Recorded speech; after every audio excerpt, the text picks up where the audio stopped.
সময় আসছে।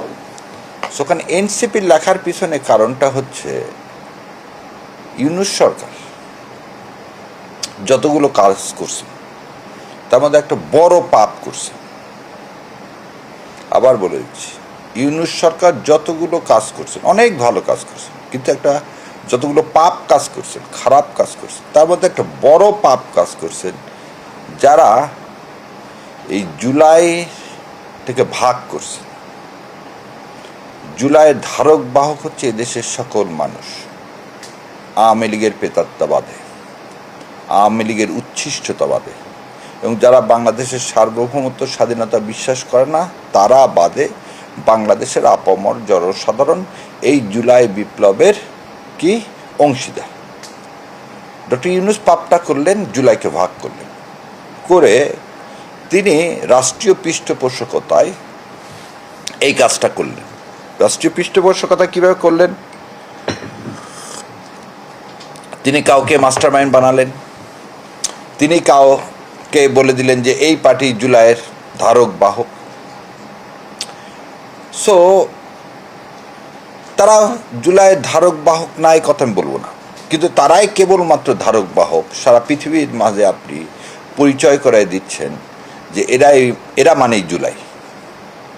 সো ওইটাকে আমি বলছি যে এটা মনে হয়, কারণ দুইটা জিনিস পর ঘটল।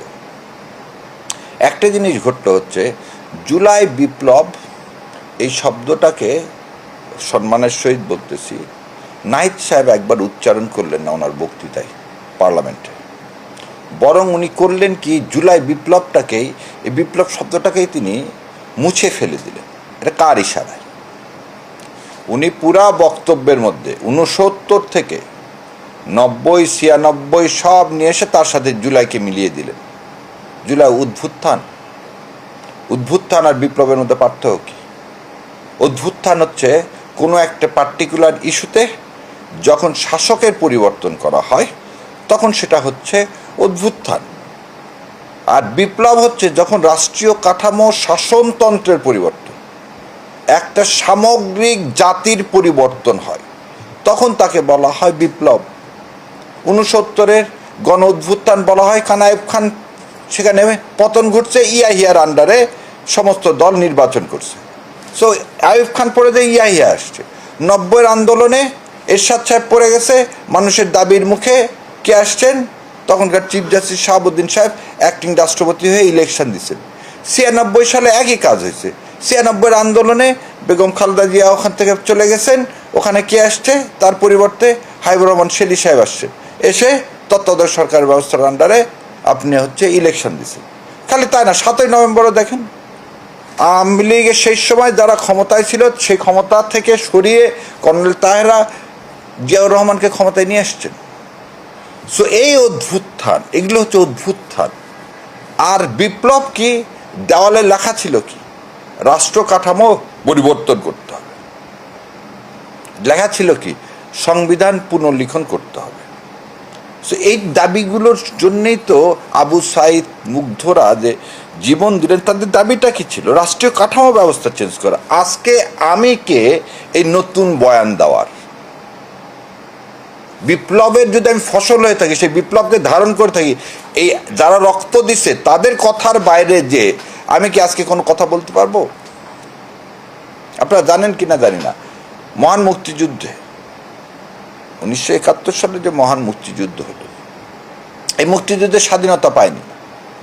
এই স্বাধীনতাটা না পাওয়ার জন্যে, ভারতের আধিপত্যবাদ থেকে মুক্ত পাওয়ার জন্যে সেই সময় কি করছে? মুজিববাদের হাত থেকে রক্ষা পাওয়ার জন্যে জাসদ 16ই ডিসেম্বর হরতাল ডাকছেন, 72, 73 কন্টিনিউয়াসলি। দেখে আরো বিশ্বাস না হয় এই লাল সন্ত্রাস এই বইটা পড়ে দেখে। কেন সেদিন তাহলে ডাকলেন? কেন কর্নেল তাহেররা, মানে আপনি মেজর জলিল সাহেবকে আপনি ছাড়তেন কবে? 72 সালে কোন শেষের দিকে? সো এই যে কথাটা, ন্যারেটিভটা, যেটা আমরা একটা মানচিত্র পাইছি, একটা পতাকা পাইলাম 71, প্রকৃত স্বাধীনতা পাইনি আমরা। ভারতীয় আধিপত্যবাদ থেকে মুক্তির জন্য এই 24-এর আন্দোলন ছিল, এই মুক্তির সংগ্রাম ছিল, এটা একটা বিপ্লব ছিল। আপনি সংসদে দাঁড়িয়ে এই বিপ্লবের প্রতিনিধি হিসাবে দাবি করে একে অভ্যুত্থান বলে ফেলে দিলেন। এর চেয়ে আর মানে ইউনূস সাহেব সফল, ভারত সফল, ভারতের উল্লেসিত বিজেপি জেতার জন্য যা না উল্লাস করার কথা, তার চেয়ে অনেক বেশি উল্লাস করার কথা যখন সংসদে দাঁড়িয়ে বিপ্লবীদের একজনকে দিয়ে যখন বলা হচ্ছে এটা বিপ্লব না। যাদেরকে আপনি বলতেছেন বিপ্লবের ধারক বাহক, তারা বিপ্লবের ধারক বাহক না, তারা এখন আধিপত্যবাদ, যারা ভারতীয় আধিপত্যবাদরা যে কথা বলতেছেন সে একই সুরে আমরাও শুনতে পাইলাম, যে একই সুরে শুনতে পাইলাম। সো এই যে মানে অবর্ণনীয় একটা কষ্ট, সে কষ্ট থেকেই সেদিন আমার এই কি দেওয়া, স্ট্যাটাসটা দেওয়া। খালি তা না, মুজিববাদ কি, এটা আদর্শ। হোসেন শেখ সোহরাওয়ার্দী মৃত্যুবরণের মাধ্যমে আওয়ামী লীগের মৃত্যুবরণ হয়ে গেল। মৌলানা ভাসানী এটা বহু আগে টের পেয়ে গেছিলেন, এবং টের পাওয়ার কারণেই শেখ সাহেবরা অত্যাচারে মৌলানা ভাসানীরা আওয়ামী লীগ থেকে সরে গেল। এই আওয়ামী লীগ 6 দফার মাধ্যমে যে আওয়ামী লীগের কথা বলা হয়, 62 সালে যে নিউক্লিয়াস তৈরি করছে ছাত্রলীগের নেতারা, তাদের আদর্শ ওই 48 সালের আওয়ামী লীগের আদর্শ ছিল না। এই আদর্শের ধারক বাহক হচ্ছে মুজিববাদ, এবং সেই কারণে 71 মানে হচ্ছে কি বলা হয়, মুজিববাদ বলা হয়। মুক্তিযুদ্ধ মানে মুজিববাদ। এই যে বয়ান, মুক্তিযুদ্ধ মানে হচ্ছে কি, আপনি করবেন কি, ইন্ডিয়াকে এদেশে পুনর্বাসন করা, সেটার নাম মুজিববাদ। আপনি বিপ্লবের ধারক বাহক হিসাবে নিজেকে দাবি করে বললেন কি, যারা অপরাধ করেনি, যারা অপরাধ করেনি মানে আপনি কি বলতে পারবেন পাকিস্তান সেনাবাহিনীর কারা অপরাধ করছে আর কারা অপরাধ করেনি? পাকিস্তান সেনাবাহিনী যে ক্র্যাকডাউন এদেশের মানুষের উপর চালাইছে, আমি কি তখন বলতে পারবো কে কে গুলি করছে আর কে কে গুলি করেনি? তাদেরকে এটা, এই গুলি করছে যারা তারা খারাপ, আর গুলি করেনি তারা ভালো? একটা আদর্শের কাছে এটা বলা যায়? এটা কখনো সম্ভব? আজকে আপনি আওয়ামী লীগের পুনর্বাসন কারখানা করলেন। বিপ্লবীরা যখন আওয়ামী লীগ পুনর্বাসনের কারখানা করে ফেলবেন, তো সেই বিপ্লবের বুকে, পিছনে না বুকে আপনি কি করে দিচ্ছেন? আপনি ছুরিকাঘাত করতেছেন, আপনি ছুরিকাঘাত করতেছেন, এবং এতে লাভ কি হচ্ছে? তাহলে আপনি একটা ইন্ডিকেশন দিচ্ছেন আওয়ামী লীগকে পুনর্বাসন করার, আপনি একটা ইন্ডিকেশন দিচ্ছেন যে হাসিনাকে ফিরিয়ে আনা। কার স্বার্থে? আওয়ামী লীগ ফেরত আসলে আপনি বিরোধী দল হবেন, আওয়ামী লীগ ফেরত আসলে আপনি ক্ষমতায় যাবেন, এই লোভ লালসা কে দেখাতে পারে? ভারত ছাড়া তো আর কেউ দেখাতে পারে না।